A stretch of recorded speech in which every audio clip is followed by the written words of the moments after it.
had some great questions in already, and I know Chris, you've put in a few, but I think your last one you put in is really interesting, or the one before last now, saying, do the three sectors, public, private, and cooperative, delivered something different to society? And there's a similar question for Wales, for hang on, where's the one I saw? Oh, for Rachel, about how do local councils actually care how its services are delivered as long as they can provide it? Does the method of delivery really matter?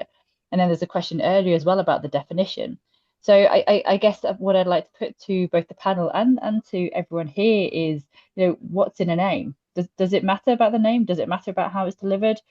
Where is that definition drawn? And Colin, if I can just start with you on this, I know you responded to Chris directly on here. Yeah, I think the definitions matter enormously because one of the reasons co-ops are invisible is the international system of national accounts that we use and apply particularly rigorously in the UK pushes most cooperatives into the private sector column. And the division in most national accounts is public, private, and not for profit, and that's basically charities. And co-ops don't fit easily into any of those. I know Co-ops UK, for example, has included in their recent report on the democratic economy, they've included NHS Foundation trusts. And I actually talked to the ONS about this and asked them, well, where do they put uh, NHS Foundation trusts? And they said central government. And I think that's one of the problems that because cooperatives are some cases we can discuss NHS Foundation Trust. I think is an interesting example. But in some cases, they occasionally get lumped into the public sector. They mostly get pushed into the private sector and are just disappear basically amongst all the other types of private sector organisations.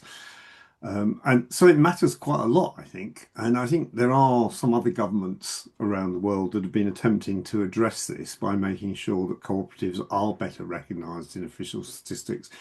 But the fact that they're not is one of the problems that they're just invisible, when it comes to national conversation. I mean, I have one other bee in my bonnet about this, which is that if you think about representation of economic entities in fiction on TV and radio and books and novels and all of that stuff, there's lots of examples of the private sector. There's lots of examples of the public sector. I don't think I can think of a single example. Sorry, there's one in fiction I can think of representative cooperatives. There's one Ian Banks novel that features heavily an organisation which is clearly a form of cooperative. And that's the only one I can think of the hundreds of books that I've read and the TV shows and radio things that I've watched. There's just no representation at all of cooperatives in popular media. And I think that's, it's partly cause, it's partly effect. Well, that's a challenge for us. We need to find some more. Yeah, Thank you, absolutely. Colin. Is there anyone else who has an opinion on this, who wants to come in on this? Cheryl Yeah, I and then think Glenn. yeah, if you have a look at the kind of segments now, the sectors now, you've got the state, and we often call that the public sector, but it's not actually public, it's state. And I think, we use interchangeable words and we fog the meaning. It's not public, it's state provision. And if you look at who controls state provision, I would recommend you to a great book and film on Channel 4. It's not academic, but it's very, very accurate, very, very accurate, because I spent a lot of time in there working with them, and that's a very British coup. So, if you watch that, and you'll understand exactly who controls the state. And sitting alongside of who controls the state, who controls the finances. Because as soon as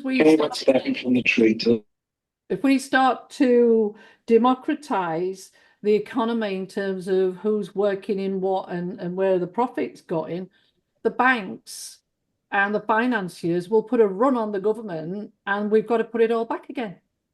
It is a big problem, because if you don't solve it at the root of the problem, you never get to the outer edge where we all are, because at its very core, it works against us, the public. That's very true. I'm going to go to Glenn because you were waiting before, then we'll come to you, Ian. So Glenn first. Fab, just a quick thing in terms of local authorities and public sector in Wales, it's a mixed bag. You've still got some elected members that think every service should be delivered through the public sector. The union movement in Wales, there's always a lack of understanding that if we set up co-ops are unionized, and they are really good businesses, but a lot of unions are still saying no, public services should be delivered by public agents and local authorities. So we've got that bit going on. There are some real good positive outliers within the sort of public sector. You know, Chris and the Wales Audit Office report in terms of local authorities and the missed opportunity, how local authorities can create more of an enabling environment for social enterprises is a really good report. And we utilize that all the time whenever I talk to local authorities. Just on the future of working together and taking the mutual sector and the public sector together, and one opportunity that I think is right for the future, because the local authorities and government can't do it all by themselves, and we wouldn't want them to. We wouldn't want the state to pick up everything. Quick example, in Llanelli, the council promised to build a school for disabled children. Then they could no longer afford to build the school for disabled children, and all the parents with their placards were outside. And I suddenly thought, well, actually, if we could work with the parents, if we could set up a community benefit society, that the parents could raise community shares and we could get debt into the community benefit society. If the community benefit society could then work with the council would need to build the school, because this new community benefit society can't build a blooming school. But if the school could be built and it could be held as an asset within the community benefit society and rented to the local authority for the next 20 years, we pay all the shareholders back, and then that building goes into the local authority after 20 years. Now, that's a real good example of where we can try and link the mutualist community-led approach and the public sector. Now, we're not there yet, but I can't see why that couldn't work. So I'll just leave that there as a future potential of working across cooperation and public sector.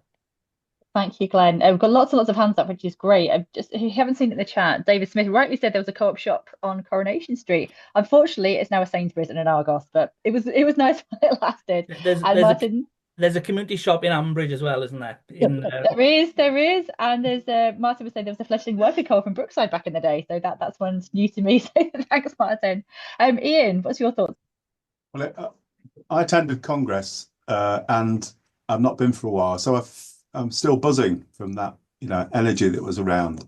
The previous time I attended Congress was 2019, just before COVID kicked off, and by coincidence, at the same hotel, CCOP, the European Worker Co-op, were meeting in the same hotel and as the Congress session, and I went to both. And I was advised that CCOP was founded in 1979 in Manchester as an attack on a response to neoliberalism, emerging neoliberalism. And it was highly political, and its purpose was to undermine and to challenge the whole neoliberal model. And for 40 years, they've stood with that. So going into the CCOP conference, I thought I was home. I recognised the arguments. I could, quite, commit to all the stuff that they were saying. I went in then to Co-ops UK in 2019, and I felt slightly embarrassed at the way issues were emerging and deferential to the market system and everything else. So I think we might usefully rediscover social economy. And on Foundation Trust, I recently got on the picket line with healthcare assistants at our local hospital. And I said to them, what we need to do is lobby the board. And I said, is this place a foundation trust? And no, of course, nobody knows. And so I kind of got up to speed. But I was there at the first meeting of the nascent foundation trust for our big NUH hospitals, and precisely 5 people turned up. Okay, that's a multi-billion-pound enterprise that was going to be classed as some sort of cooperative. And there was zero interest and zero understanding. So there's a massive challenge it's all right creating structures, but making them meaningful and lived is a big challenge. And I'll perhaps come back because I raised that point at Congress, and and everybody went, didn't want to answer. So I, come back I on think that. it's I think it's really interesting, linking that the theory of co-ops and practice of co-ops and what could be and actually what is, and that's why I really like the title of Ian's book, because I think there was a big discussion about which comes first, the theory or the practice. So yeah, it's quite an interesting discussion there. Adrian. Right, yeah. So, yeah, following on, I think from Ian's point there. So my background is social care here in Wales. Worked in social care for about 35 years, and the last 10 years or so, I was involved in helping to shift a large charity social care provider into being a sort of a hybrid, which also embedded the cooperative principles within it. I think one of the lessons from that is about how difficult it is to get people to participate as active democratic members, and I think that is a challenge for the cooperative movement. We want to see a rebirth of enthusiasm for democracy, and there are all sorts of reasons why that's hard in the modern world. So that sort of makes me very keen on the plural idea, the social and solidarity economy concept, because co-ops are in there, but actually there are other ethical and community oriented organizations as well, and we should be working collaboratively within that plural, well, whatever we're going to call it, social and solidarity sort of sector. The other thing I want to flag up, in social care, not just in this country, but in Italy, where there's lots of co-ops and stuff. There's a real problem with trying to operate within a market, and that's, I think, was Ian's particular point, which resonated with me. We're at risk of co-ops and other ethical organizations competing with each other. Having to sort of like pay minimum wages and so on because of the pressure of a market. So I would like to see the ending of a market in social care, um, and a greater alignment. And I think this ties in with Glenn's point: a greater alignment between cooperative stroke ethical organisations delivering care and the public sector, and they should all have common terms, terms and conditions. And just one final point, this is particularly relevant here in Wales, where there's been an aim to drive the private sector or the for-profit sector out of, at the moment, children's care services. And the way their definition works is that that's blocking co-ops coming into the tent. And there's a little bit of me which sort of thinks they might be right. If the current model of a cooperative allows for profits to be made and then distributed amongst members and lost to the community and the public good. So I would like to see, at least in social cooperatives, an asset and profit lock in place, which would give governments confidence, the Welsh government confidence, to buy from co-ops. That's my tuppence worth. Thank you. Thank you, Adrian. Before we come to you, Rachel, Chris Bolton's put a question in the chat for both yourself and for Glenn from Compass, who also might know the answer. So, is the cross-party group on co-op still active in the Senedd? If yes, is anything going on to deliver the aspiration to double the number of co-ops? And then also, given the number of possible changes within the 2026 Senedd elections, is there opportunity to do more to raise the awareness of politicians in the economic as well as social benefits of co-ops? So, Rachel, do you have a thought on that, or you can delegate to Glenn after you've made your point? Have to delegate to Glenn because I am not aware as to whether it is still running or not. I would hope, certainly, with the amount of Senedd members that we have that are also cooperative members, it should be. Glenn, I'm going to be really, really upset now if you come and say no, Aisha, it's not. I wanted to just come back though as well on the sort of question about whether councils really care about how their services are delivered. I think, well, we do, and despite the definition on that Health and Social Care Act sort of ruling out co-ops making profits, the fact that Welsh Government has put in place legislation to remove financial profits from children's care does show that both nationally and at a county level, we do care about how we deliver these services.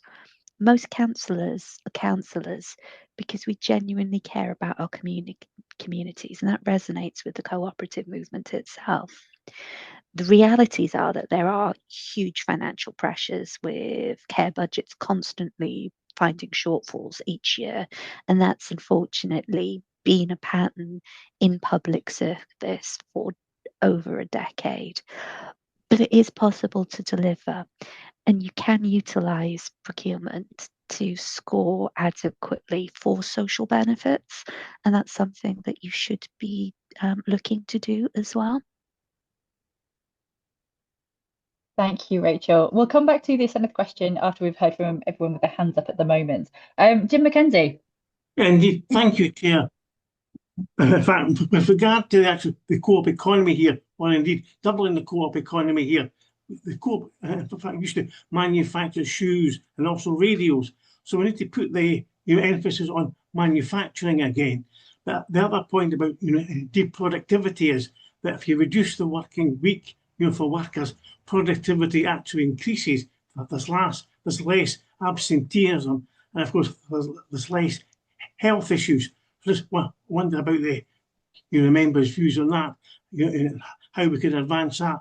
They mentioned about the IT and the high tech, which is quite correct, but we should also recognise that a lot of workplaces it's actually low tech.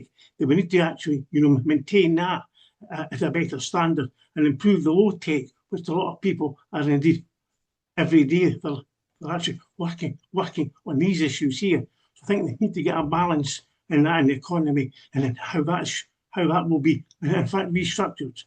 Thank you, Chair. Thank you very much, Jim. Emma Hodnott. Thank you. And just some reflections really on the discussion, really interesting. And I think some of this is about, I guess, increasing the understanding. So when we say the word cooperative, there are many types of cooperative. And I think that is not generally understood. So when we're talking about, I guess, the opportunities and the options, there's everything from democratic public ownership, cooperatives, employee ownership. There's a whole, I guess it's not a black and white, it is a whole sliding scale of democratic structures that we can call upon. And I think understanding that, getting that understanding would be better, because I also had the example of Wales, where we are really disappointed that cooperatives have been excluded from the children's care sector. And I do think that came about from a lack of understanding about the model and actually what can be put into the model to provide the safeguards that they were after in terms of that legislation. So still plenty to do in terms of, I guess, explaining what can be achieved through co-ops. But I do have to pay credit. I think some of the work being done by some of the larger cooperatives, so you think Nationwide and the co-op group, in terms of bringing cooperation to a new generation, explaining the business model, the fact that you can now go and get your bread in the co-op and you can't avoid the fact that you own that company as a member, that it is membership based. I think that can only help all of us, that those bigger cooperatives are now feeling, I guess, comfortable and proud to talk about their structures and that democratic aspect of who they are.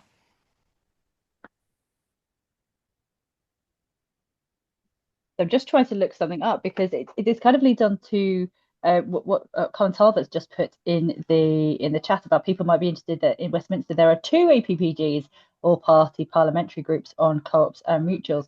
And I think technically there are 3, because the APPG on mutuals, we've got the APPG on co-op social and cooperative social and community economy, and then you also have the APPG on credit unions. So if you count credit unions within that ecosystem, there are 3, and then there is also the new